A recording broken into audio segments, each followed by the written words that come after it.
આગામી સ્થાનિક સ્વરાજ્યની ચૂંટણીના ભાગરૂપે ભારતીય જનતા પાર્ટી વડોદરા મહાનગર દ્વારા ચૂંટણી ઘોષણા પત્ર 2026 રજૂ કરવામાં આવ્યું તે સંદર્ભે આજે પત્રકાર પરિષદનું આયોજન કરવામાં આવ્યું। સ્થાનિક સ્વરાજ્યની મહાનગરપાલિકાની ચૂંટણીના ભાગરૂપે આજે ભારતીય જનતા પાર્ટી વડોદરા મહાનગર દ્વારા ચૂંટણી ઘોષણા પત્ર 2026 રજૂ કરવા પત્રકાર પરિષદને વિશેષ સંબોધન કરવા માટે ભારતીય જનતા પાર્ટી વડોદરા મહાનગરના અધ્યક્ષ ડોક્ટર જયપ્રકાશ સોની તેમજ પત્રકાર પરિષદમાં રાજ્યકક્ષાના મંત્રી મનીષાબેન વકીલ, ગુજરાત વિધાનસભાના મુખ્ય દંડક બાલકૃષ્ણ શુક્લાજી, માંજલપુર વિધાનસભાના ધારાસભ્ય યોગેશભાઈ પટેલ, અકોટા વિધાનસભાના ધારાસભ્ય ચૈતન્યભાઈ દેસાઈ, સયાજીગંજ વિધાનસભાના ધારાસભ્ય કેયુરભાઈ રોકડિયા સહિતના આગેવાનો વિશેષ ઉપસ્થિત રહ્યા હતા।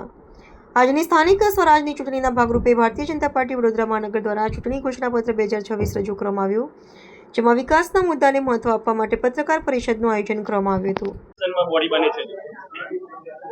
આજે ભારતીય જનતા પાર્ટી વડોદરા મહાનગર દ્વારા સ્થાનિક સ્વરાજની ચૂંટણી 2026 માટે ઘોષણાપત્ર એટલે કે મેનિફેસ્ટો 2026 બહાર પાડવામાં આવ્યું છે। અનેકવિધ પ્રોજેક્ટો નાગરિકોને સુખ સુવિધા મળે, એમની સુવિધામાં વધારો થાય એના માટેના આયોજનો વિચારવામાં આવ્યા છે। એ બધી શિક્ષણ ક્ષેત્ર હોય, આરોગ્ય ક્ષેત્ર હોય કે સ્માર્ટ એમના ગુડ ગવર્નન્સના અંતર્ગત એપ દ્વારા અનેક એમની જે મુશ્કેલીઓ છે એનું નિવારણ કરવા માટે એ જ પ્રમાણે દરેક વોર્ડની અંદર વોર્ડની ઓફિસ, વહીવટી ઓફિસ બને જેથી કરીને એમના પ્રશ્નોનું સમાધાન એમના વોર્ડમાંથી જ થાય એવા અનેક પ્રકારના આયોજનો વિચાર્યા છે। આવાસ યોજનામાં પણ 10,000થી વધુ નવા આયોજનો વિચાર્યા છે।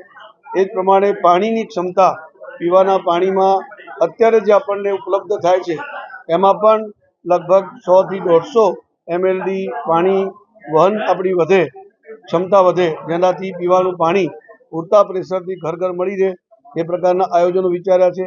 ડ્રેનેજ માટેના પણ આયોજનો વિચાર્યા છે, વરસાદી ડ્રેનેજના પણ આયોજનો વિચાર્યા છે। એ જ પ્રમાણે રોડ, બ્રિજના પણ ખૂબ મોટા માત્રામાં આયોજનો વિચાર્યા છે। બે મોટી જગ્યા પર એટલે કે રેલવે ગરનાળું હોય અલકાપુરીનું કે એરપોર્ટ સર્કલ હોય ત્યાં પણ ફ્લાયઓવરનો વિચાર કરેલો છે અને વધુમાં વધુ સુવિધાઓ નાગરિકોને મળી રહે એના આયોજનો આ ઘોષણાપત્રમાં રજૂ કરવામાં આવ્યા છે। ધન્યવાદ, થેન્ક યુ મિત્રો, આપણે સૌ બોલે